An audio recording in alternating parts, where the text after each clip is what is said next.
dans une table ronde sur les technologies et je laisse le micro à Pierre-Antoine qui va l'animer. Merci. Bonjour, Pierre-Antoine donc de Futurible et bienvenue à cette troisième table ronde du jour qui a pour thème donc la technologie, les technologies, mais aussi les sciences. Alors quand on se projette dans l'avenir, nos visions du futur sont quand même très peuplées, habitées de ce que la science pourra nous apporter dans les temps qui viennent. Alors à mi-chemin, bien sûr, on l'a vu dans cette étude, peut-être avec la science, peut-être plus d'optimisme, mais quand même à mi-chemin entre l'optimisme et l'inquiétude. Alors aujourd'hui, on va essayer de faire un panorama, on ne pourra pas être exhaustif, mais assez complet, ou en tout cas complémentaire, de ce que la science et les technologies peuvent nous réserver, avec un panel donc de trois personnes où on va essayer de faire le tour de la question, voir les dernières avancées, les dernières ruptures. Pas une semaine ne passe sans qu'on ait une sorte d'avancée technologique ou scientifique qui vient un peu nous remuer, quel que soit le champ. Donc quelles sont un peu les dernières avancées et puis s'ouvrir sur les perspectives de ce qui peut nous attendre. Alors, vous avez vu, c'est une table ronde à 3. Pour l'instant, il n'y a que 2 personnes. Donc, Laurence de Villers, un petit empêchement, elle va nous rejoindre normalement en courant de la table ronde, éventuellement un spécialiste de l'intelligence artificielle. On attend son hologramme, le temps que la régie règle ça. Et on est ravis d'accueillir Virginie Courtier-Ragogozo. Vous êtes professeure au Collège de France, vous êtes directrice de recherche au CNRS, à l'Institut Jacques Monod, et puis vous êtes spécialiste donc, dans les sciences du vivant, et notamment dans l'évolution. On va essayer de tirer le fil de cette évolution et voir jusqu'où ça peut nous mener. Et puis avec vous, donc merci pour votre présence et merci Sébastien Lombard, vous êtes bonjour, responsable prospectif du CNES, donc Centre national des études spatiales, avec une formation d'ingénieur, donc de l'infiniment grand à l'infiniment petit, des petites cellules aux grandes planètes. On va voir ce que tout ça peut nous réserver pour l'avenir, en passant par les robots, bien sûr. Ce que je vous propose peut-être, je vous laisse la petite... Virginie, on peut commencer peut-être par vous, que nous fassiez un panorama de ce que peuvent nous réserver les sciences du vivant, donc les dernières avancées, et puis sur à quoi on peut s'attendre. Oui, donc bonjour à tous. Donc, moi, je suis généticienne de l'évolution, donc je vais surtout vous parler de génétique et de biologie moléculaire et biologie cellulaire, et pas forcément d'autres disciplines de la biologie. Donc déjà, dans ces disciplines-là, on a eu beaucoup d'avancées ces dernières années, et ce qui va se passer dans les années futures, ça va être ces tendances qui vont se continuer. Donc, si je peux avoir la première diapo, s'il vous plaît. J'appuie ? Ouais. Non. Et donc, auparavant, donc, on a eu le siècle de la physique, le siècle de la chimie. Beaucoup disent qu'en ce moment, le 21e siècle, c'est le siècle de la biologie. Donc, il a commencé avec l'année 2000, la publication de la séquence complète du génome humain. Donc ça, c'était la première étape, une étape importante en génétique. À partir de là, donc, on a la séquence complète. On peut déchiffrer les différents gènes qui composent le génome humain. Oui, donc j'attends sur la diapo, s'il vous plaît. Ça va venir, c'est une rupture dans la rupture, désolé pour... Voilà, donc après, on a eu d'autres avancées importantes qui ont été faites, donc notamment sur la manipulation des cellules in vitro, et qui nous apportent de nouvelles possibilités quant à la manipulation de cellules humaines et des avancées au niveau thérapeutique. Donc aujourd'hui, on peut prélever des cellules de la peau d'un adulte et les élever dans des boîtes de pétri au laboratoire, et en rajoutant des substances particulières, transformer ces cellules pour les transformer en cellules souches, et ensuite les faire se développer en différents types cellulaires. Donc des cellules musculaires, des neurones, ou même des cellules germinales, qui vont pouvoir donner des spermatozoïdes ou des ovules. Et donc, en fait, à partir de cellules de la peau d'un adulte, ou même des cellules qui vont être congelées, qu'on va réussir à décongeler et à rendre vivantes à nouveau, on peut, comme ça, obtenir différents types cellulaires. Donc, sur des souris, on a pu prélever de la peau, le congeler, les décongeler. Et ensuite, donc ça, c'est vraiment ces études qui sont en cours de développement sur les cellules souches qu'on peut manipuler. Donc on peut faire des cellules souches induites. Donc c'est des cellules de la peau qui ne sont pas des cellules souches, qu'on va retransformer en cellules souches. Et ensuite, du coup, par exemple, fabriquer de nouveaux gamètes donc spermatozoïdes, ovules, ou alors même injecter les noyaux dans des cellules et fabriquer des clones. D'accord ? Donc ça a été fait récemment. En prenant voilà, des cellules congelées de peau de souris, on a fabriqué des nouvelles souris. Donc en combinant toutes ces techniques et en les appliquant à l'homme, on peut imaginer que plus tard, des personnes qui sont décédées, si on a gardé un échantillon de peau ou autre, on pourra avoir des descendants de ces personnes qui sont pourtant décédées. Donc on peut, avec les technologies actuelles qui sont en cours de développement, imaginer transformer la reproduction et donc passer au-delà de la ménopause ou du décès et du coup changer totalement les modes de reproduction. Après, forcément, ça coûte cher, donc c'est pas des techniques qui sont accessibles à tous, mais voilà. Et après, donc, le séquençage du génome humain permet aussi de séquencer rapidement des embryons, de trier des embryons. Et donc ça aussi nous entraîne dans la voie de Gattaca, où on peut imaginer que dans le futur, on va pouvoir sélectionner pour telle ou telle séquence d'ADN.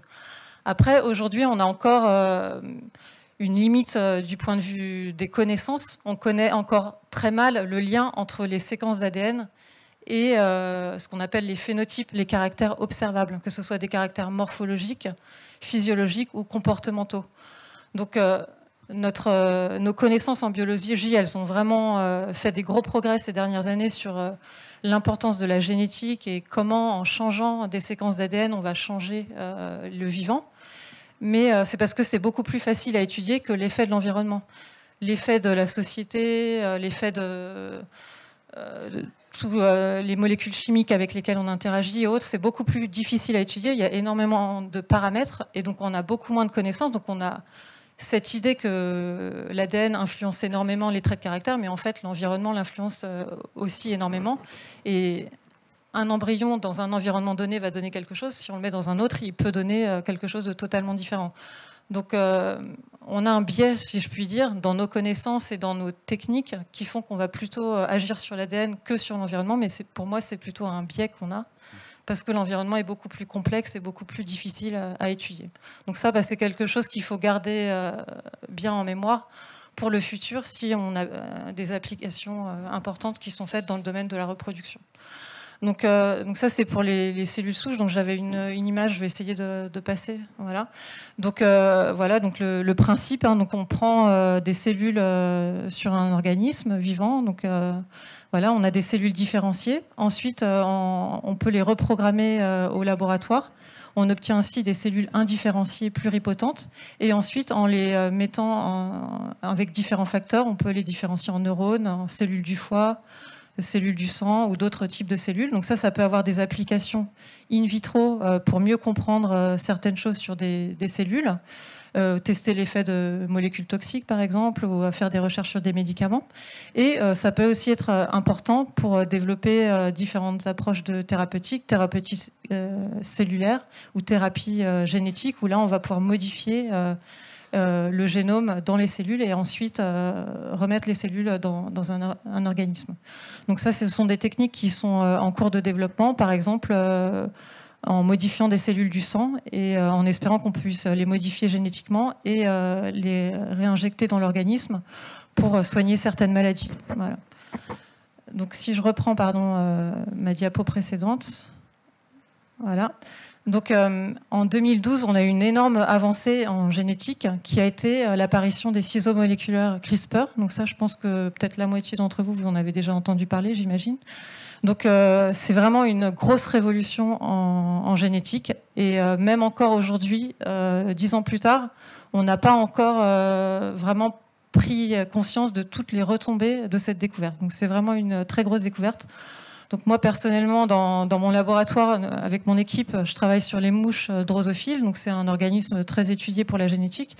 Ces ciseaux moléculaires ont révolutionné aussi la génétique de cet organisme qui pourtant était déjà au top du top de la génétique. Donc c'est vraiment une méthode qui change totalement nos façons de faire et qui accélère en fait le processus de découverte en biologie. Et donc j'avais cette image ici, donc on les représente comme des ciseaux, donc on peut couper et après du coup on va pouvoir changer totalement une séquence d'ADN à un moment donné. Donc il y a aussi cette image. Donc en général, on espère qu'on coupe à un site bien précis, mais parfois ça peut aussi créer des mutations qui n'étaient pas attendues. Donc les avancées en cours, c'est essayer d'améliorer la technique pour qu'elle soit plus précise à l'échelle moléculaire. Et donc elle a donné, ces ciseaux CRISPR ont été découverts conjointement par Emmanuel Charpentier et Jennifer Doudna, qui ont eu le prix Nobel de chimie en 2020. Voilà. Et donc aujourd'hui, on a des essais en cours pour soigner certaines maladies humaines. Donc comme je vous l'ai dit, donc par exemple des maladies du sang ici où on prélève les cellules, on les modifie avec CRISPR et ensuite les cellules sont transférées à nouveau aux patients. Et pour certaines maladies qui touchent à des organes particuliers, par exemple des maladies de la rétine, où là on va modifier les gènes in situ sur le patient. Et donc aujourd'hui, on a un moratoire à l'échelle internationale pour dire que pour l'instant, les techniques ne sont pas assez matures pour modifier l'ADN de nos cellules qui vont donner les gamètes spermatozoïdes et ovules. Parce qu'on se dit qu'on ne veut pas encore transmettre ces mutations qui auraient été créées avec CRISPR à des descendants, parce que la technique n'est pas assez mature. Mais en même temps, vous vous souvenez, il y a quelques années, il y a eu des jumelles en Chine qui ont été issues de CRISPR. Donc la technique existe, elle est possible. Donc le chercheur chinois a été en prison pendant 3 ans. Il est sorti de prison il y a quelques semaines. Et là, il a fondé une nouvelle start-up pour faire de différentes expériences. Et cette fois-ci, il a pris un comité d'éthique important qui contrôle sa start-up. Mais bon, vous voyez qu'on est vraiment... ça avance. Et donc pour l'instant, c'est pas possible, mais il est possible que ça change. Alors, quels sont les... Oui, donc je vais revenir peut-être à ma diapo d'avant, parce que je me souviens plus, je crois que j'avais encore une autre chose, voilà. Et ce qui s'est passé avec le Covid, c'est les vaccins à ARN. Donc ça aussi, c'est vraiment une grande avancée. Aujourd'hui, pour certains types de maladies, on va être capable de fabriquer très vite un nouveau vaccin pour lutter contre telle ou telle maladie. Donc ça, c'est aussi une grande avancée. Alors, comment ça va se passer dans le futur ? Je ne sais pas, mais je peux proposer des pistes. Voilà. Donc, quelles sont les ruptures et les nouvelles frontières en génétique et biologie cellulaire ? Donc, déjà, avec le fait qu'on puisse fabriquer des vaccins à ARN très facilement, en fait, ça accélère la possibilité de faire des recherches duales, donc civiles et militaires, liées à la virologie, où là, on va fabriquer de nouveaux virus pathogènes qui n'existaient pas dans les populations humaines. Et en même temps, on va fabriquer le vaccin. Et du coup, on peut imaginer donc, des communautés ou des pays qui vont comme ça développer certaines technologies où on a les deux. Donc ça, c'est rendu possible parce qu'on a ces vaccins qu'on peut développer plus facilement et aussi par le fait qu'on manipule beaucoup plus facilement les séquences d'ADN aujourd'hui. Et donc, pour l'instant, on ne sait pas fabriquer un virus à partir de rien. Forcément, on utilise les connaissances qu'on a de virus qui existent déjà, mais on peut recombiner différents types de virus ou avoir des virus qui sont adaptés à différents animaux, comprendre ce qui fait qu'ils sont adaptés à ces animaux-là et transformer certaines séquences pour les rendre adaptés à l'homme. D'accord ? Donc ça, on peut faire. Donc, ce qu'on peut faire, c'est modifier des virus existants, mais finalement, on a maintenant pas mal d'outils pour fabriquer de nouvelles choses. Voilà, donc ça, c'est pour moi un aspect important qui a été vraiment mis en avant avec la crise du Covid. Et il y a de plus en plus de personnes dans la société publique, dans le grand public, qui se rend compte qu'il y a un risque qui avant n'existait pas parce qu'on n'avait pas toutes ces technologies. Donc je pense qu'il y aura aussi beaucoup de débats qui vont avoir lieu dans l'espace public sur ces questions. On est juste au début de ça. Après, donc, pour moi, ce qui va être important aussi, c'est un élargissement de la génétique avec un suivi génétique élargi. Donc élargi dans le sens où on va séquencer de plus en plus de choses. Parce que ça coûte de moins en moins cher, c'est de plus en plus rapide et ça apporte énormément d'informations. Donc par exemple, pour suivre l'évolution de certains écosystèmes ou voir s'il y a des polluants qui vont arriver dans certains endroits, on peut faire des prélèvements, faire des analyses chimiques, mais ça c'est quand même assez long pour tester tout le panel de substances qu'on pourrait trouver. Par contre, la génétique, ça c'est facile. On prend un prélèvement, on extrait l'ADN, on le séquence, c'est très rapide. Et quand on séquence, on peut trouver des organismes qui sont devenus résistants à telle ou telle molécule. souvent, ça va être toujours les mêmes gènes et les mêmes types de mutations qu'on va trouver. Donc, on peut même, en regardant l'ADN, trouver quel a été le pesticide qui a été présent dans une région. Donc, ça apporte énormément de choses. Donc, je pense qu'on va élargir et séquencer de plus en plus de choses à des temps différents.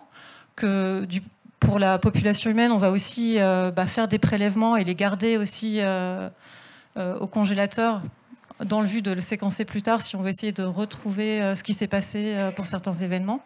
Donc je pense que il va y avoir vraiment un élargissement du séquençage et des banques de données. Donc ça va être associé à des développements aussi au niveau informatique pour stocker toutes ces données et les interpréter. Et après, donc, il y a des questions qui se posent aujourd'hui sur le partage de ces données.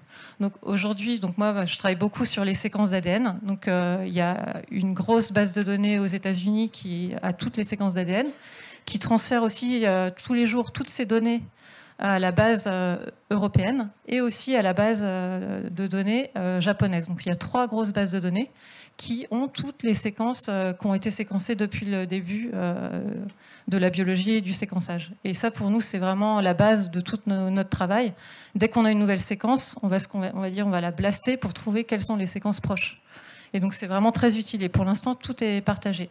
Mais depuis quelques années, donc la Chine, qui, elle, a investi énormément dans le séquençage et qui est aujourd'hui le pays qui produit le plus de nouvelles séquences au monde, s'est créé sa propre base de données qui n'est pas encore intégrée avec les autres bases de données. Et ça, donc, ça commence à poser des problèmes. Et aujourd'hui, quand on publie des articles dans certains journaux scientifiques, donc on est obligé d'avoir déposé ces séquences dans les bases de données européennes, américaines ou japonaises. Mais maintenant, certains journaux, comme le journal Nature, acceptent aussi que ce soit mis dans la base de données chinoise. Et la base de données chinoise, pour l'instant, elle est ouverte à tous, mais elle n'a pas les mêmes règles de gestion des données. Et donc, on peut imaginer que plus tard, il y aura des problèmes à ce niveau-là. Voilà. Alors après, il y a un autre point important, ça va être des manipulations génétiques qui vont aussi être étendues et répondre à différentes problématiques.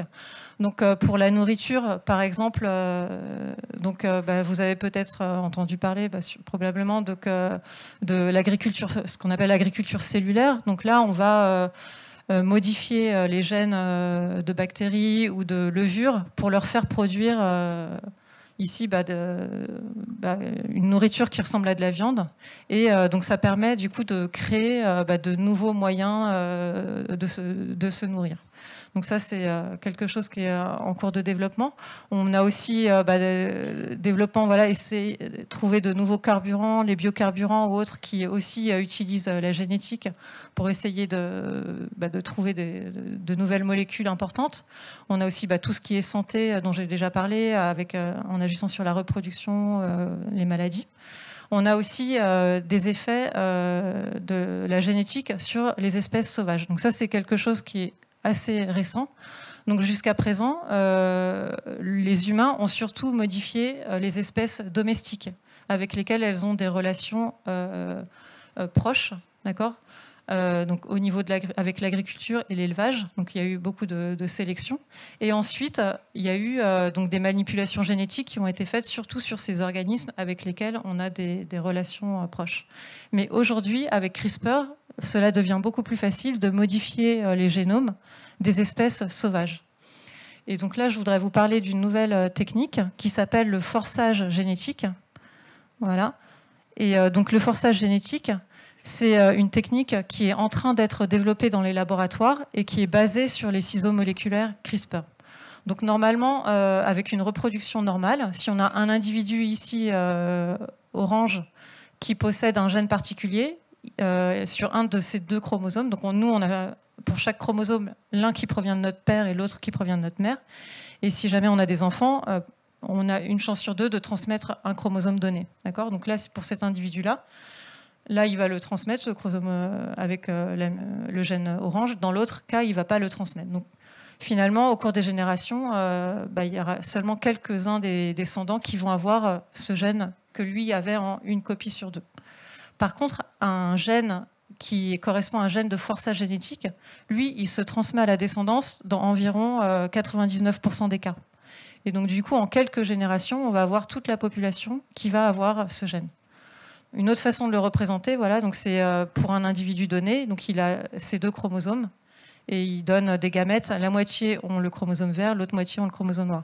Là, ici, dans ce cas-là, ce chromosome particulier-là, enfin, ce fragment d'ADN particulier-là, il va se transmettre à tous les gamètes. Donc, comment ça marche concrètement? En fait, c'est un système où on a un fragment d'ADN qui est capable de se recopier lui-même sur l'autre chromosome.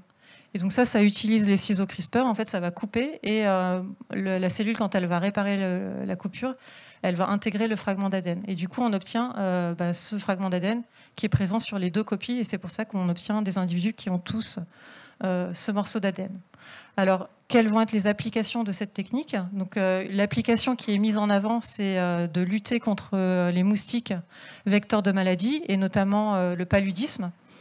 Et donc, il y a 2 approches qui sont développées dans différents laboratoires dans le monde. Une première approche, c'est de modifier les populations de moustiques et de les rendre résistants aux virus, aux parasites vecteurs du paludisme. Et donc là, ce qu'on va faire, c'est modifier génétiquement les moustiques au laboratoire et ensuite les relâcher dans la nature. Ces moustiques relâchés devraient se croiser avec les moustiques des populations naturelles. Et au bout de quelques générations, on va avoir ce fragment d'ADN particulier de forçage génétique qui va être présent dans toute la population. Et donc là, le but, il faut que je finisse bientôt. Voilà. Donc le but, c'est de transformer toute une population. Donc là, ici, Luc Alfi, qui réfléchit à cette technique, lui dit que c'est un résultat qui est conceptuellement similaire à la vaccination. Après, pour moi, c'est différent parce que là, tous les moustiques vont être modifiés génétiquement, alors que la vaccination, il n'y a pas de transformation des séquences d'ADN.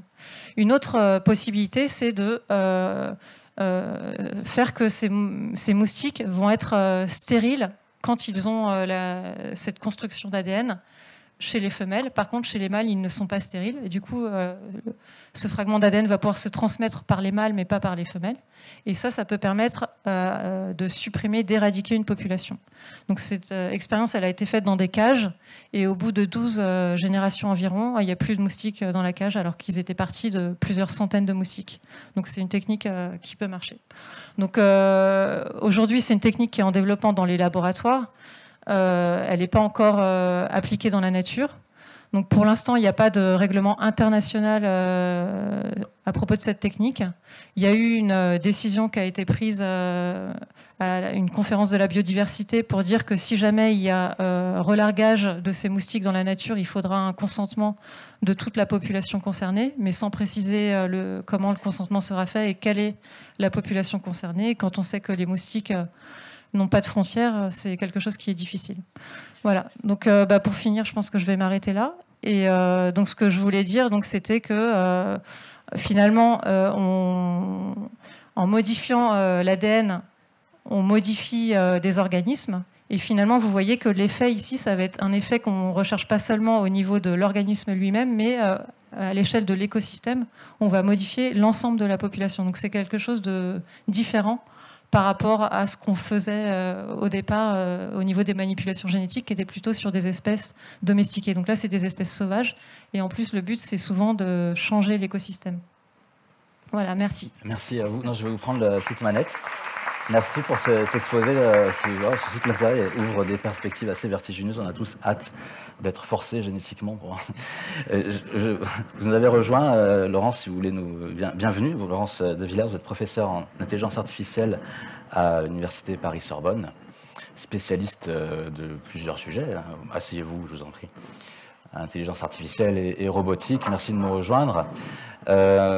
Pareil, la question un peu qu'on peut vous poser, c'est de faire une sorte de tour d'horizon de vos champs de recherche et de voir un peu les dernières ruptures majeures qui ont émergé à la fois dans le champ de la robotique et puis évidemment on va parler de l'intelligence artificielle. Peut-être commencer par la robotique. On parle beaucoup de remplacement des travailleurs par les robots, des robots émotionnels. Vous, votre regard un peu sur les dernières grandes tendances et puis les dernières ruptures qui ont émergé sur ces sujets-là. Merci beaucoup pour l'invitation. Désolée d'arriver un peu tard. Les robots émotionnels, j'en ai beaucoup parlé dans un livre qui s'appelle justement « Les robots émotionnels, santé, surveillance, sexualité et l'éthique dans tout cela ». Dans un robot, on va avoir beaucoup d'intelligence artificielle déjà. Donc il faut comprendre que l'IA et l'intelligence artificielle, ce qu'on appelle l'IA, est omniprésente autour de nous, dans nos téléphones, donc on fait une recherche sur Google et dans ces machines qui sont plus ou moins futuristes. On en a déjà vu pas mal, des robots comme le robot Nao qui est à l'écran en ce moment, ou un autre robot émotionnel qui s'appelle Spoon.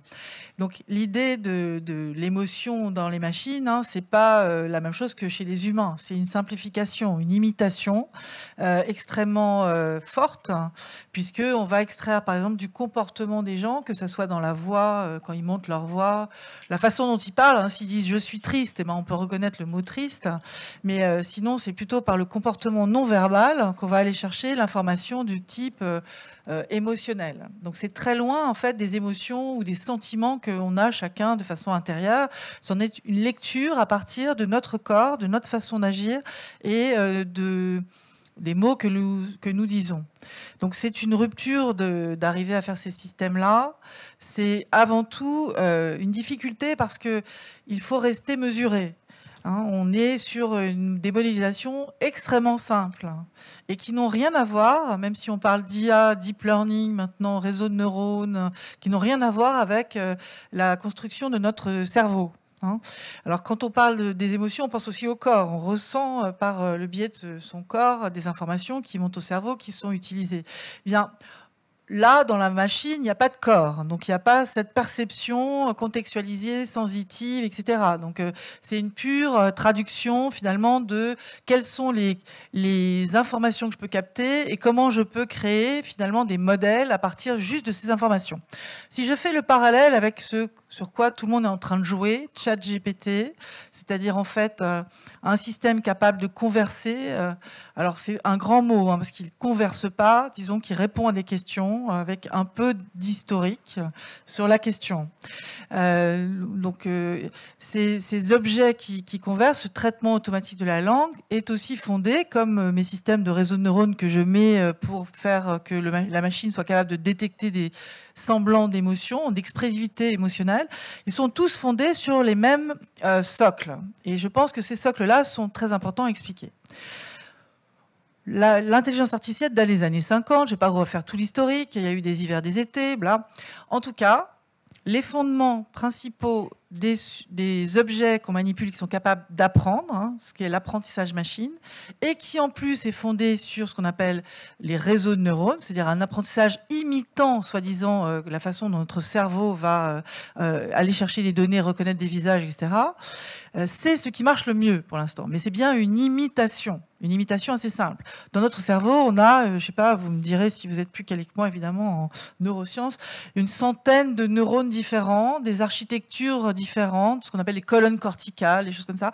Bon, dans la machine qui crée ces systèmes d'apprentissage à partir de réseaux de neurones, on a un seul neurone type, qui est représenté par un noyau, un axone, des dendrites, et on le formalise de façon mathématique avec un automate à seuil, c'est-à-dire on somme l'activation qui arrive sur le neurone, et en fonction d'une fonction, ce qu'on appelle d'activation, si c'est supérieur ou non à un seuil, on va propager une activité le long de l'axone qui va aller dans les dendrites, et au bout de chaque dendrite, il y a ce qu'on appelle des boutons synaptiques qui vont être collés à d'autres boutons synaptiques, d'autres cellules neuronales, et qui transmettent une information.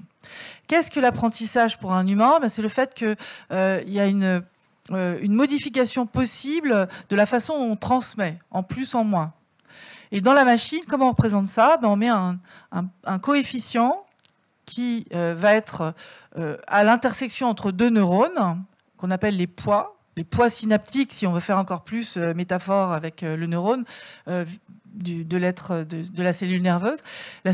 Et donc, en fait, tout le système d'apprentissage, l'algorithme qu'on utilise, après qu'on ait construit cette architecture, donc avec des neurones formels, comme on les appelle, par couches successives qui n'ont rien à voir avec une architecture de notre cerveau, eh bien, on met entre chaque neurone un poids, donc pour simuler ce poids synaptique, et on dit que si je propage l'activation du départ avec une image, par exemple d'un chien, d'un chat, ou je sais pas que vous voulez reconnaître, vous propagez cette activation sur tous les neurones de couche en couche. Le deep, c'est qu'il y a plein de couches cachées, pour arriver à la fin, où la fin, c'est le fait de prédire ou pas une image. Donc si j'ai des chats et des chiens que je veux différencier, par exemple par rapport à l'entrée, je vais dire 1,0 pour le chat, 0,1 pour le chien, et je vais calculer la différence entre le vecteur que prédit le modèle et le vecteur désiré. Je calcule là par une différence euclidienne, une distance euclidienne assez simple, c'est-à-dire en fait les différences entre les coefficients. Je somme ces différences, j'en fais un scalaire, c'est-à-dire un nombre unique. Et ce qu'il faut comprendre, c'est que ça représente l'erreur. Et tout l'apprentissage de la machine, c'est en fait de redistribuer cette erreur globale sur tous les poids, afin de la prochaine fois que je propose la même image, que je la propage dans mon système, eh bien, elle soit plus près de la solution que je cherche. Alors, qu'est-ce que fait l'humain là-dedans? Beaucoup de choses. Il va choisir les données, il va optimiser le système, il va décider de l'architecture du système, c'est pas du tout fait automatiquement, il décide de la fonction d'activation, il a une optimisation de tous les paramètres de cette machine de guerre.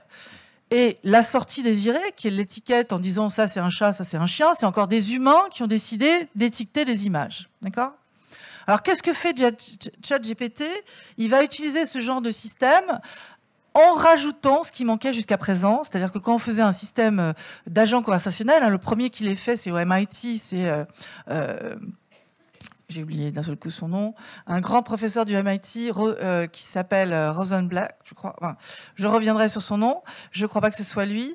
Il a créé un système qui s'appelait ELISA, et ELISA faisait en fait la réponse en prenant l'idée d'un psychothérapeute rogérien, c'est-à-dire quelqu'un qui répète les mots de votre question. Alors qu'est-ce que fait ChatGPT ? Eh bien, lui, il a un prompt. Vous lui dites fais-moi une poésie, parle-moi d'un tel. Et donc, il ne considère pas que c'est une question. Ce qu'il va faire, c'est chercher les mots qui pourraient suivre ce début de phrase. Comment il fait ça? Parce qu'il a construit un modèle génératif, un modèle de langage, à partir d'un énorme corpus que l'esprit humain ne pourrait pas intégrer, puisqu'il s'agit de milliards de données venant de Wikipédia, sur le net, etc. Et donc, à partir de toutes ces données, et en ayant le mécanisme suivant, qui est de j'enlève un mot de la phrase et je cherche à le prédire avec tous les mots qui sont dans le contexte. Eh bien, en fait, j'apprends que chacun de ces mots peut être représenté en fait par tous les contextes dans lesquels ils apparaissent, en gros. Et donc j'en fais des dominos. C'est-à-dire que lorsque j'ai un début de phrase, eh bien, je peux prédire le domino suivant. Et il n'y en a pas qu'un seul, il y en a une foultitude. Et je peux comme ça allonger, vous sortir une poésie, etc. Alors ça ne répond pas du tout comme un humain. Il y a beaucoup de personnes qui disent, bon, mais c'est comme l'humain. En fait, ce qu'on a évidemment de commun, c'est le langage. Quelle est la nature de ce langage? C'est un langage totalement artificiel, qui n'a pas de réalité physique. Quand un humain vous parle, il est centré quelque part, il y a un contexte, il y a une culture, etc. Là, il n'y a rien de tout cela, puisque dans ces innombrables corpus utilisés pour l'apprentissage du modèle de langage, on a même du multilingue. C'est-à-dire que Wikipédia, c'est majoritairement en anglais. Donc, on fait de la traduction de l'anglais en français, donc il n'y a plus du tout de notion de culture. Il n'y a pas non plus de notion, pour l'instant, on pourrait l'améliorer, mais de dénombrement. Si vous faites un peu travailler avec des exemples ces outils, vous vous rendrez compte qu'il ne sait pas calculer, qu'il ne se rappelle pas bien de ce qu'il a dit. Il peut proposer 2 solutions différentes à la même question. Donc, à vous de faire le choix.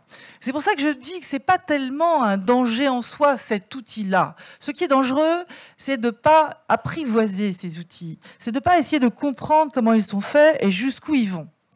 Ensuite, on peut aussi s'interroger sur les forces en présence. Ce sont des outils qui viennent des États-Unis, qui sont faits aussi pour être diffusés largement. Il y a du pour et du contre à chaque fois. C'est cette idée d'être au centre, ne pas en avoir très peur, parce que ça n'a rien de magique. C'est des statistiques. Par contre, comme ça agrège, incorpore un énorme nombre de données, c'est vrai que c'est difficile de prévoir ce qu'il va répondre. De temps en temps, il va tomber juste, de temps en temps, ça va être de l'imagination pour nous. Mais en fait, c'est juste du bug. Hein. C'est-à-dire qu'il ne sait pas bien prédire ce qu'on avait demandé. Donc, il faut apprendre absolument les limites de ces différents objets. Hein. ChatGPT, nous l'avons dans les mains. La vraie disruption actuelle, c'est que tout le monde joue avec. Les étudiants font leur disserte avec, font le plan de leur prochain devoir. Ça embête tous les professeurs. Eh bien, je dis, profitons de ce moment pour monter un peu plus au niveau. D'ailleurs, on a posé la question à ChatGPT, faut-il avoir peur de ChatGPT? Et évidemment, il nous a dit non. Je suis qu'un simple outil aux mains d'ingénieurs qui me surveillent. Hein. Mais voilà, il dit quand même qu'il a besoin d'être surveillé manifestement en creux. Et donc, c'est la question qu'on peut se poser, c'est quels sont les enjeux éthiques un peu derrière tout ça. Et puis, au-delà de ça, de ce qu'on appelle l'IA générative, qu'est-ce que ça va quand même changer dans nos quotidiens? On voit bien avec ChatGPT, mais aussi la génération d'images, où la première fois, on dit que l'IA vient un peu challenger la notion de créativité et d'invention. Alors vous avez raison de le poser dans ces termes-là, cette question. Du DALL-E, par exemple, vous parlez comme avec ces mêmes outils de génération de parole, il va vous générer aussi des vidéos ou des images correspondant à ce que vous voulez. Vous dites, je veux avoir un chien sur une prairie avec une vache, il vous fait le dessin. Bon, là, c'est pas ce qu'ils ont demandé. Ils ont été plutôt sur Vermeer, mais bon, chacun a élargi le tableau de Vermeer. Voilà. Invente-moi le reste du tableau de la jeune fille à la Chacun donne l'idée qu'il pourrait avoir. On m'a soumis à la question, hein, si on peut dire, c'est-à-dire que j'ai fait partie on était plusieurs à répondre à la question suivante, est-ce que c'est fait par un humain ou par une machine, DALL-E? Bon, on a eu bon à peu près à 80%. C'est-à-dire qu'on se fait avoir. Hein. On va repérer les différences parce que dans les images que nous faisons à la main, il y a des imperfections que la machine aura du mal, même si elle cherche à faire des imperfections, c'est pas les mêmes. Dès qu'il y a de l'écriture écrite, manuscrite, il est un peu perdu, ce genre de DALL-E. Enfin, il y a des choses qu'on peut apprendre aux enfants pour s'en méfier. Ensuite, d'un point de vue sociétal, on essaye de trouver comment on va mettre des garde-fous, tout ça arrive à une vitesse incroyable. Les politiques n'ont pas le temps de dire quoi que ce soit, et puis en plus, ils font confiance aux derniers grands investisseurs américains qui viennent sur le territoire pour finalement faire pas mal de choses, hein, que ce soit Palantir, que ce soit Microsoft sur l'éducation ou d'autres. Il faut à ceci raison garder, c'est-à-dire qu'on devrait en Europe profiter de la dynamique actuelle, c'est-à-dire l'idée qu'il faut effectivement réguler l'intelligence artificielle, le AI Act, qui est la loi sur l'intelligence artificielle, qui va suivre ce qu'on a fait sur l'idée de données privées, le RGPD, hein, le règlement général sur les données privées. Il faut absolument penser que c'est très positif. C'est-à-dire qu'on veut préserver au moins notre marché européen d'outils qui arriveraient, qui seront très en manipulation. Parce que ces outils-là, ChatGPT, qui génèrent de la ligne comme ça, vous voyez très bien, il y a des gens malveillants qui vont l'utiliser pour sortir tout un tas de choses qui va venir brouiller finalement les connaissances qui sont sur Internet. Donc qu'est-ce qui va être la vérité demain ? Donc il faut vraiment qu'on apprenne cela. On ne peut pas tout enrayer. Il faut penser que les deux grands aspects que nous avons, c'est avant tout, parce que la géopolitique, je pense que vous êtes comme moi, vous regardez ça en comptant les influences. On est en même temps dans un continent qui a une guerre. Enfin, vous voyez que tout ça est très instable. Mais fondamentalement, nous, en tant que citoyens, en tant que parents, nous avons le devoir de faire que l'école soit capable d'apprendre les fondamentaux autour de ces outils. On ne les apprend pas comme ça. Hein. J'en ai assez de voir les mathématiques pour les nuls ou l'informatique pour les nuls. C'est nous qui sommes nuls. Hein. La gouvernance qui est nulle. De penser que les enfants ne sont pas capables d'appréhender cela. C'est-à-dire de comprendre que des fois ça répond juste, des fois ça répond faux, qu'il faut débattre de cela, qu'il faut comprendre comment ça marche. Et tout ça, cette histoire de désinformation, c'est avant tout qu'on ne se donne pas les moyens humains. D'aller raisonner sur ces sujets. Expliquer, comme j'ai essayé de vous le faire au début, ce qui est le deep learning ou les réseaux de neurones, moi je le fais avec un papier crayon à des enfants de CE1. Donc il faut arrêter avec la complexité de tout cela qui met une espèce de barrière infranchissable. Ça, c'est la première chose. La deuxième chose, c'est pas des enfants de cœur. Tout le monde est là pour faire de l'économie, d'accord ? Donc le point de vue de conséquences sociétales doit être quelque chose qui doit être relayé, demandé. C'est à vous, c'est à tout le monde de demander aux politiques d'aborder ces sujets, d'arrêter de juste penser à le pouvoir économique, le pouvoir économique d'une société qui n'a plus de liberté, qui est sous contrôle et sous surveillance de tout, c'est pas génial. Donc, essayons de comprendre que ces deux aspects doivent être être les nôtres, la normalisation qui accompagne le AI, c'est-à-dire pousser les industriels européens et étrangers à avoir un certain nombre de contraintes sur les systèmes qui sont en train de mettre en œuvre, est également une façon de pousser dans le bon sens pour garder nos valeurs de dignité, de droit de l'humain, etc. Bon, pour arriver à mettre ça en place, il faut qu'on soit beaucoup à le demander. La guerre des normes, c'est une guerre entre l'Amérique, la Chine, on voit bien les grands acteurs, et l'Europe. L'Europe, on dit partout, est loseuse, est à la traîne, etc. Cette façon d'en parler, c'est de la manipulation. La première manipulation qu'il y a, c'est la manipulation marketing. Écoutez, Elon Musk, c'est quelqu'un qui surfe d'un sujet à l'autre et qui nous manipule à chaque fois pour nous faire croire que ce qui va se passer va être absolument génial. Laurence, merci pour nous orienter sur... C'est un sujet passionnant, effectivement, ça mérite des explications, des applaudissements, parce que de nous éclairer sur ces enjeux géopolitiques, politiques, éducationnels de la robotique, de l'intelligence artificielle. Et vous avez parlé d'Elon Musk et du temps, la temporalité aussi, ces deux questions qui m'orientent vers Sébastien. On aura aussi une discussion un peu en commun sur les points d'achoppement, les points communs. Et Sébastien, peut-être faire la passerelle aussi vers le spatial pour voir...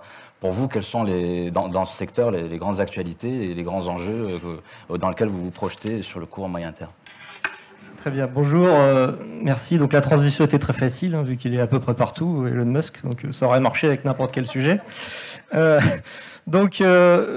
côté spatial, donc il y a une dynamique assez impressionnante dans le spatial en ce moment, et je vais vous la présenter suivant quatre axes. La première, c'est le redémarrage des activités d'exploration, ou au moins d'exploration habitée. Alors pour ceux qui ont suivi l'actualité spatiale à la fin de l'année dernière, vous avez vu probablement la première mission du programme Artemis. Donc Artemis 5, et Artemis, c'est le programme de retour sur la Lune, un programme international avec les États-Unis, le Canada, l'Europe et le Japon. Donc cette mission, elle n'était pas habitée pour l'instant, hein, c'était une mission quelque part de reconnaissance, mais d'ici 2026, il est prévu d'arriver à la mission Artemis 3 avec le retour sur la Lune. Donc on n'a pas marché sur la Lune depuis 1972. Ce qui s'est poursuivi dans l'intervalle, c'est les stations spatiales, c'est l'exploration robotique. Et donc vous en avez un exemple ici, là. Je crois qu'on est tombé d'accord avec Pierre-Antoine sur cette image à peu près au dernier moment, hein, avec ce système spatial qui est un petit peu la tête du rover Perseverance, qui est un rover déjà de taille respectable, hein, quand même, qui est sur Mars. Et vous voyez, c'est un robot. Ça doit être une vue d'artiste parce qu'il a un petit côté humain quand même, quelque part. Un petit peu. Bon, je trouve. Laurence n'est pas trop d'accord. Je trouve. Voilà, donc l'exploration robotique, elle a continué. On a continué à envoyer des sondes, on a continué à envoyer des rovers avec plus ou moins de bonheur, mais l'exploration habitée, elle s'est arrêtée finalement.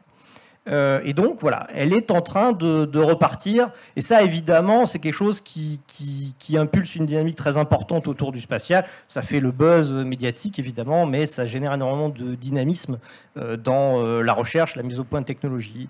Et il y a beaucoup de besoins.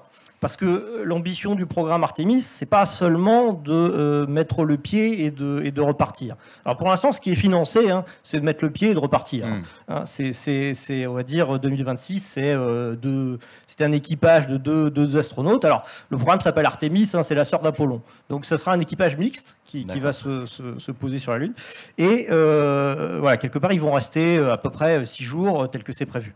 Mais au-delà, l'idée, c'est de s'implanter un peu plus durablement pour la Lune. Et ça, c'est une autre problématique. Là, c'est plus du tout Apollo. Là, il y a vraiment, vraiment beaucoup de choses à imaginer. Il y a énormément de nouveaux besoins et de technologies à mettre au point pour pouvoir rendre ça possible. Et au-delà, ce que vise le programme Artemis, mais ça, on en parlera peut-être à la fin, c'est la Lune et Mars au-delà. Et là, voilà, même sur un horizon prospectif, il y a quand même beaucoup de questions à se poser. Peut-être un petit mot sur Mars. Les gens sont très curieux de savoir si on va finir par y aller ou pas, je pense. Donc.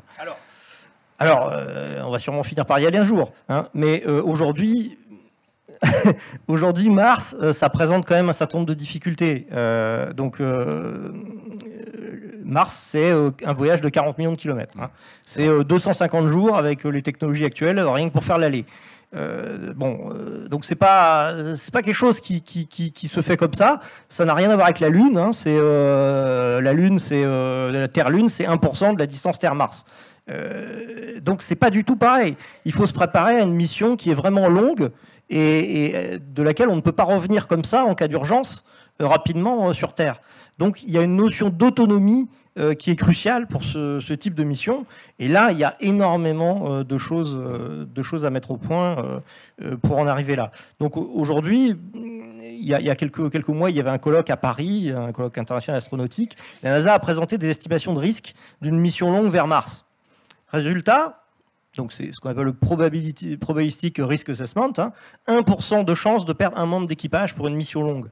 1%, c'est quand même beaucoup pour ce type de mission. Et ça n'est que l'estimation théorique. Donc attention à ce qu'on n'a pas intégré dans l'estimation théorique. Donc c'est beaucoup. Et voilà, il y a énormément de travail avant de pouvoir aller sur Mars. On a un live tweet. Sur Terre, en fait. Alors, c'est le deuxième aspect. Merci encore pour la transition. Il y a l'espace redémarrage de l'exploration, et puis il y a l'espace de plus en plus au service des sociétés. C'est le deuxième axe aujourd'hui. Alors je pense qu'on a bien reconnu aujourd'hui que l'espace rend des services sociétaux qui sont importants. C'est plus un espace régalien un peu militaire scientifique dans sa bulle. Alors la science rend des services à la société, mais on va dire qu'il y a un certain nombre de services qui viennent de l'infrastructure satellitaire en orbite basse qui sont aujourd'hui reconnus, comme la géolocalisation, comme évidemment les télécommunications. Alors je ne sais pas si vous savez, mais moi j'ai pas d'iPhone, mais le dernier modèle d'iPhone apparemment devrait permettre de relayer des messages d'urgence par satellite. Starlink promet que sera accessible sous peu un service de SMS qui passerait par satellite et non plus par les réseaux terrestres. Et puis d'autres promettent carrément une connectivité par satellite depuis votre smartphone, avec votre smartphone comme un terminal. Vous n'avez pas besoin d'une station Starlink. D'autres promettent une connectivité importante directement par satellite avec votre smartphone. Mais un des autres aspects très importants, évidemment, c'est le monitoring climatique que permet l'infrastructure satellitaire, avec une Europe qui est quand même à la pointe, puisqu'on dispose d'une constellation d'observation de la Terre qui s'appelle Copernicus, qui fournit des données gratuites et qui permet quelque part dans ce contexte de changement climatique d'obtenir énormément de données sur l'ensemble de la Terre. Parce que c'est ça l'avantage de la donnée satellitaire. On peut mailler la Terre et on peut venir mesurer à des endroits où on n'a pas forcément de capteurs terrestres. On peut venir mesurer le niveau des océans en plein milieu de l'océan. On peut mesurer des choses dans des zones inhabitées, dans des déserts. Et donc, associé à cette couverture globale, on a évidemment tout ce qui est fréquence des données. Les satellites tournent et repassent au-dessus des mêmes endroits.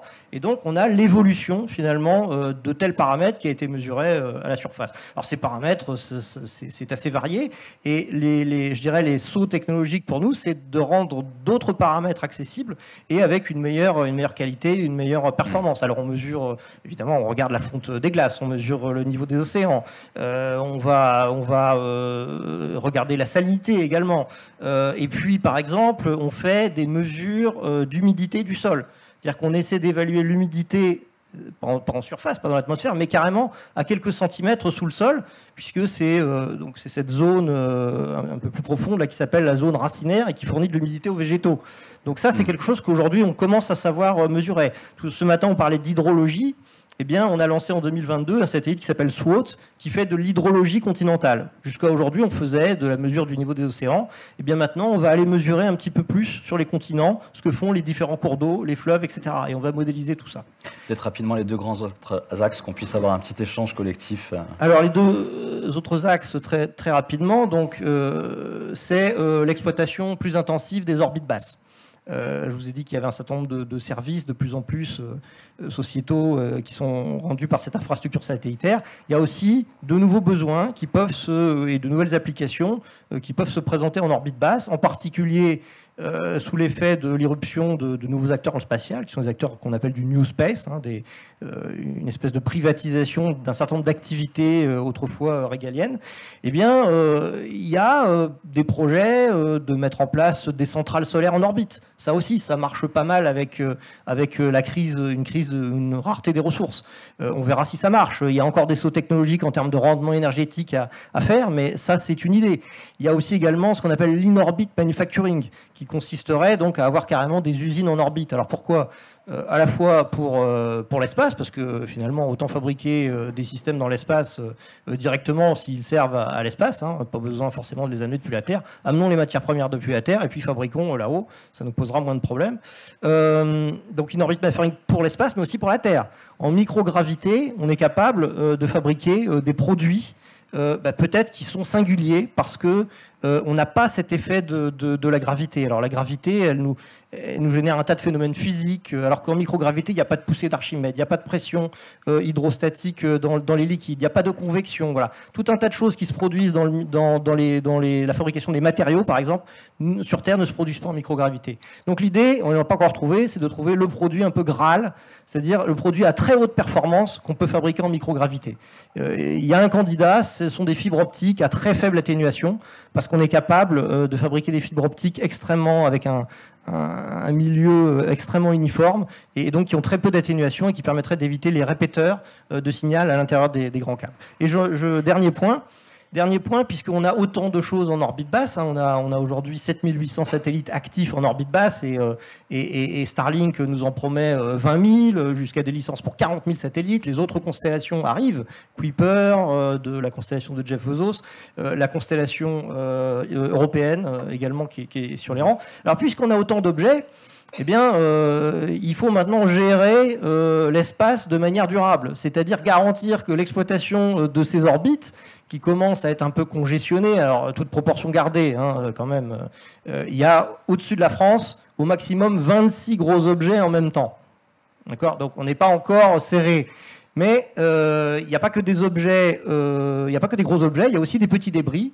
Et donc, il faut faire attention à ce que les orbites restent exploitables pour les générations à venir et pour garantir les services un peu stratégiques que sont devenus la géolocalisation, les télécommunications. Donc ça, c'est l'espace durable. Il faut nous aussi qu'on fasse quelque chose en matière de développement durable en termes d'activité spatiale. C'est difficile de savoir dans quelle situation on est. Est-ce qu'on est déjà tard ? Est-ce qu'on a encore du temps ? C'est assez difficile à estimer parce que ce qu'on suit, ce sont les objets de plus de 10 cm. On est capable de les repérer par radar depuis le sol. Et donc, voilà, ça, il y en a 36 000. En dessous, c'est plus compliqué. On pense qu'il y a au moins 1 million d'objets entre 1 cm et 10 cm. Qui sont des débris, des fragments de vieux étages, de satellites inactifs. Voilà. Donc attention, il faut qu'on ait l'œil là-dessus. Merci à vous trois pour le panorama. Les questions sont ouvertes au public. Je trouve que toutes les perspectives ouvertes sont assez intéressantes, voire vertigineuses. J'aimerais vous poser une question, ça va être difficile de répondre assez rapidement tous les trois, mais ça ouvre à chacun la question de la frontière, des nouvelles frontières en fait des individus et de l'humanité. Alors peut-être chacun dans votre champ, vous, ce qu'on voit, c'est que si on a une perspective un peu prospectiviste, justement, un peu long terme, spéculative peut-être, les nouvelles frontières, les prochaines frontières du corps, de l'individu, vers quoi on peut aller ? Oui, en fait, on voit que déjà, on est capable de modifier le génome. Donc déjà, le génome, il n'est plus aussi naturel, entre guillemets, que ce qu'il était avant. Après, pour les organes, on est en train d'essayer de développer les cochons, parce qu'ils ont une taille à peu près semblable aux humains. Donc on imagine développer des organes chez le cochon et après les réimplanter chez l'homme. Donc la frontière entre les espèces se brouille. Voilà, est chamboulée. Après, faut pas non plus avoir vraiment peur de ça, parce qu'au cours de l'évolution, il y a toujours eu des lignages qui se sont entremêlés. Au cours de l'évolution, on imagine qu'il y a un arbre, que ça se sépare toujours, mais en fait, parfois, ça se remélange. Donc nous, on a des morceaux d'ADN qui sont intégrés dans notre génome, qui venaient d'autres organismes. Donc on est finalement des mosaïques depuis le début. Donc voilà. Mais c'est vrai qu'avec les technologies, on accélère ce processus d'évolution, la mixité ou le mélange. On a plus la main dessus aussi. Voilà. Donc on peut le diriger différemment. Voilà. Nous, ce qui peut nous intéresser, c'est cette question de relation entre l'homme et les machines, la figure du cyborg. On parle aussi beaucoup de la singularité, où on a peur d'être un peu dépassé par les machines. Si on va un peu loin, qu'est-ce qui peut nous attendre ? C'est quoi le grand défi peut-être ? En fait, le grand risque, c'est effectivement de faire du cyborg. C'est-à-dire que l'IA toute seule, telle qu'elle est conçue sur les machines, les ordinateurs actuels, elle n'arrivera pas à être consciente ou à générer une guerre avec plusieurs IA qui se mettraient ensemble, etc. Bon, ça, on oublie, c'est de la science-fiction. Même si certains marketeurs vous disent ah, demain votre système aura des émotions de la machine, etc. Tout ça c'est des métaphores et donc il faut faire très attention. Par contre, dès lors qu'on sait faire pousser des cellules dans des boîtes de pétri et qu'on voit qu'elles sont capables d'apprendre et qu'on peut avoir des mécanismes intéressants et qu'on remplace chez les humains certains de leurs organes qui ne marche plus, on pourrait imaginer effectivement où est la limite entre l'homme et la machine lorsqu'on aura remplacé beaucoup de l'humain par la machine, ou est-ce qu'on aura fait, quand on aura fait au contraire des machines avec de l'humain à l'intérieur, enfin avec du vivant, disons. Donc on est en train de bousculer réellement deux grandes frontières qui sont la frontière des animaux et des humains. Pour l'instant, on avait une espèce de pic là où on peut dire d'un côté on réfléchit, de l'autre côté on est conscient, etc. Et de l'autre côté bon, alors tout ça est très très bousculé. On sait que les grands singes ont des rites, qu'ils ont, les animaux ont des langages, ils enterrent leurs morts de temps en temps. Ils font vraiment des choses qui sont d'un ordre au-delà de juste l'entraide. Ils apprennent. Donc voilà, quelle est la limite? Et puis avec les machines, c'est à nouveau cette limite. Le transhumanisme nous emmène là-dedans. Il ne faut pas croire qu'on est capable de faire ça, mais il y a des limites à mettre. Les limites sont difficiles à mettre, et lorsqu'on voit la manipulation qu'on fait sur le génome et ce qu'on arrive à faire avec des machines, il faut comprendre à quel point on veut changer la nature de l'humain et à quel point on pourra le changer de façon consciente. C'est-à-dire, il ne s'agirait pas qu'une poignée d'Elon Musk, si je fais d'Elon Musk au pluriel, ça va être une catastrophe. On va le cloner, je pense que c'est la chose. Dirige le monde. On en est là.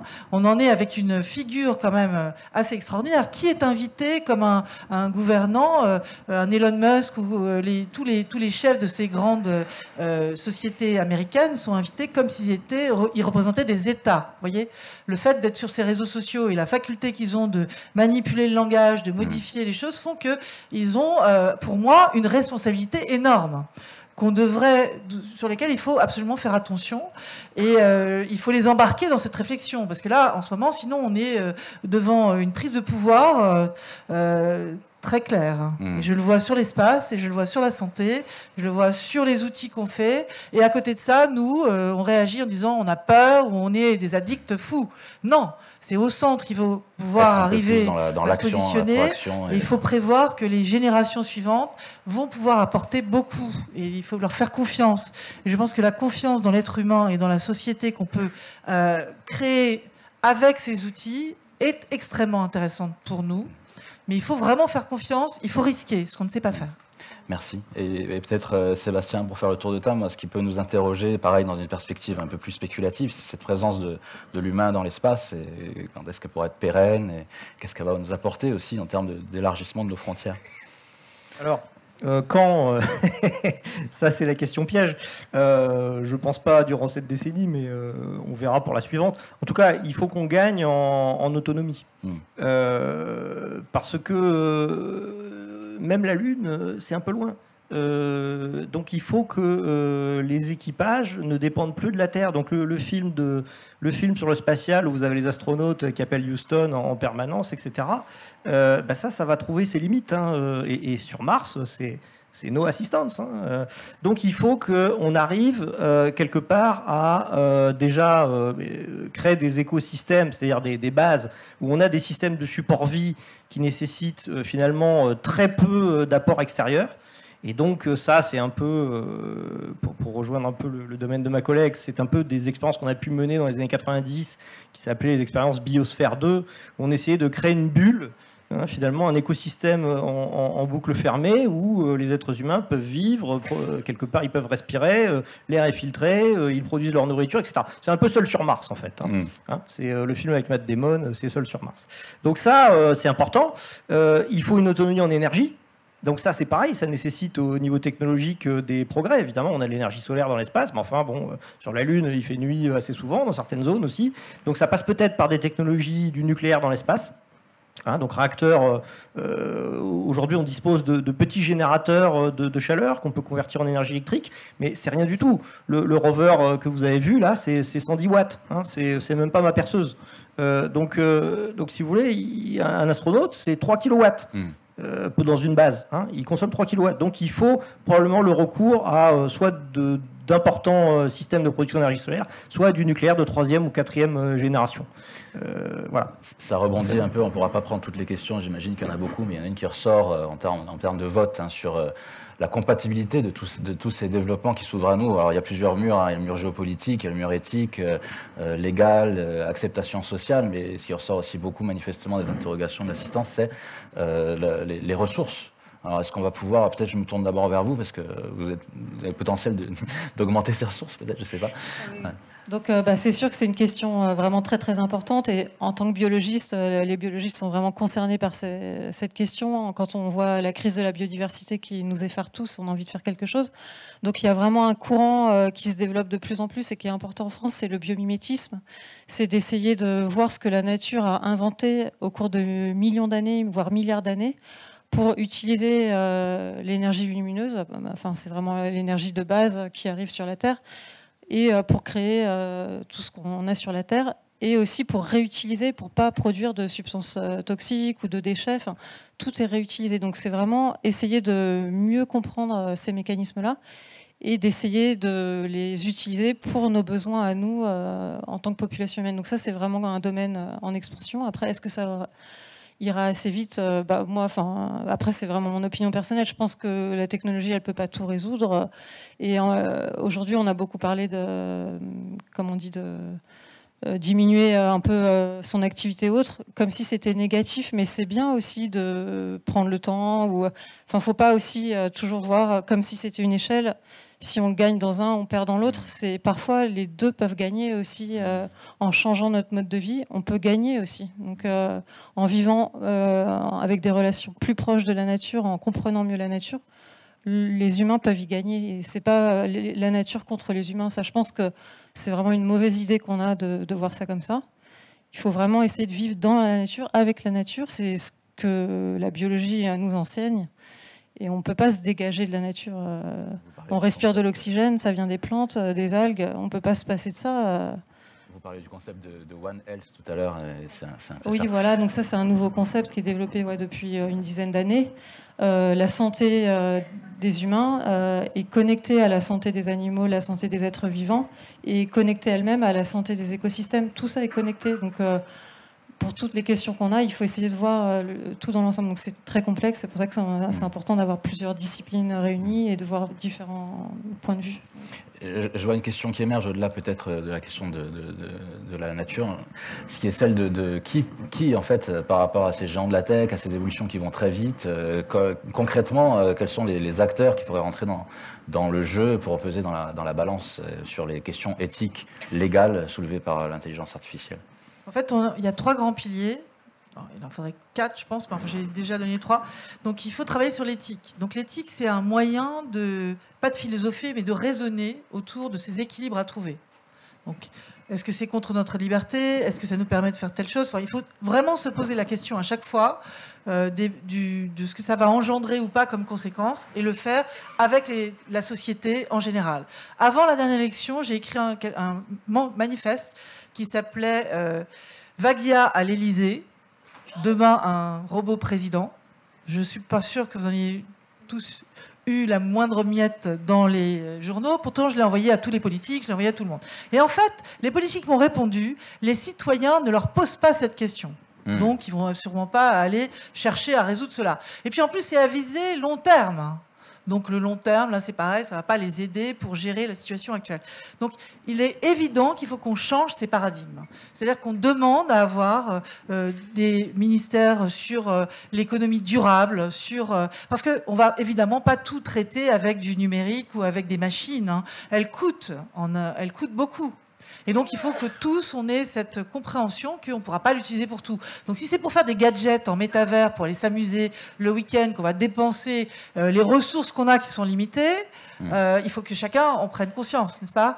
Et donc, je pense que les jeunes ont cette appétence aussi pour s'engager, pour essayer de bousculer les limites.